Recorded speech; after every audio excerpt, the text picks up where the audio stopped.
పిసర అక్క నీకేమైనా ఆవిడనే చేపల పొట్టు అమ్ముతాడా? తెలివి అడుగుతున్నావా తెలివి లేక అడుగుతున్నావా? ఓ చేపల పొట్టు అమ్ముతలేవా తమ్మి? అట్లయితే తలకాయలు కాలు జోకు మరి, అట్లయితే తలకాయలు కాలు జోకు మరి. సరే తలుచుకుంటూ చచ్చిపోవాలనిపిస్తుంది సరే బతుకు బతకాలి ఎందుకు దేవుడా. ఓ అక్క నీకేం కావాలో చెప్పవు అసలు. తెలివి అడుగుతున్నావా తెలివి లేక అడుగుతున్నావా? ఆవిడన్నా తలకాయ కాళ్ళు అమ్ముతాడా? పిస పిస చేస్తున్నావా అంతా? బుద్ధి లేని మాటలు మాట్లాడుతున్నావు అంతా. పిస పిస చేసుకుంటా పొద్దుగాలనే మంచి దారం తగిలింది.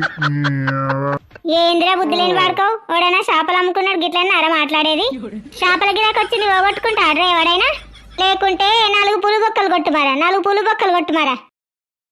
ఇగో నువ్వు కొంటాను లేకపోతే లేదు. అప్పటి నుంచి నాకు ఈ సోది ఎందుకు చెప్తున్నావు? ఆడా నాకు గిరాకీ పోతుందని నేనొస్తే పట్టపగలు ఎవరుండదని కొనుక్కుంటారేమో అని వస్తే నువ్వేమో సోది చెప్తున్నావు. నేను ఇక్కడ నుంచి వీక్ తాటు